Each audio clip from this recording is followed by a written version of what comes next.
NAFB convention in Kansas City. I'm Brian Winnekins, and joining us this morning, Tom Buis from Growth Energy, and our broadcasts from the NAFB convention being brought to you by Annabis Silo of Durand, the Animal Wellness Center of Buffalo Valley, Ann Thompson Insurance Agency Mondovi, BASF, Growth Energy, and Comro Sales and Service.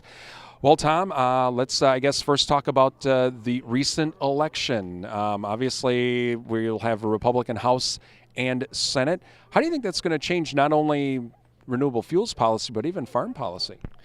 Well, it remains to be seen, but generally nobody has what you call a working majority in the Senate. It still takes about 60 votes to move legislation. On farm policy, I don't think much will change.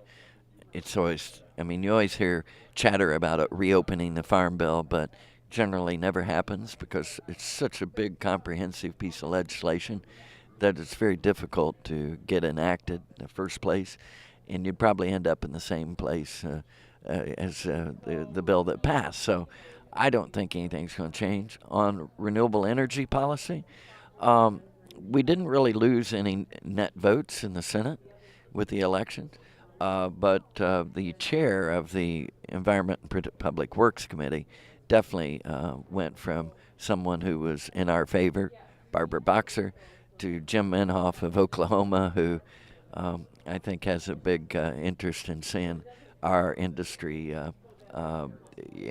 be adversely impacted by federal policy. He's not a fan of oil or ethanol. Again, talking with Tom Buis with Growth Energy today. And now, Tom, obviously with the RFS, we've had the EPA's wanting to make some changes now in some respects. The Republican Senate is not very friendly toward EPA, so could this be one of those instances where politics make strange bedfellows, where the Senate's going to say, you know what, we want don't be lowering this, keep it the way it is? Well, again, it remains to be seen, but we have a lot of bipartisan support. Ethanol is not one of those partisan issues, and we have a number of Republican senators from the Midwest that are very strong champions, and I'm sure they'll be talking to their leadership in the Senate. In the House last year, they controlled the majority in the Energy and Commerce Committee and could not get a bill passed when oil was claiming that was their number one issue. So we've been able to hold our own. We think we will be able to again this time, because once the facts get out there, Brian, we win.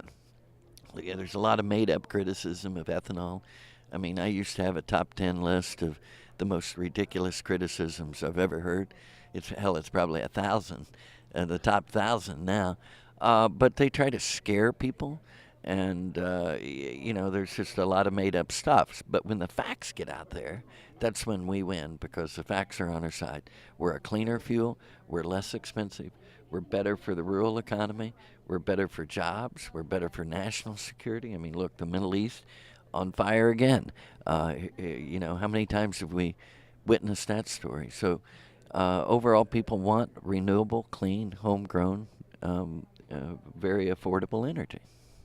It'll be interesting to see how the new Senate and Congress over the next 2 years does play out. Again, Tom, as always, we appreciate you joining us. Thanks, Brian. Appreciate it. Tom Buis with Growth Energy from the NAFB convention in Kansas City. I'm Brian Winnekins.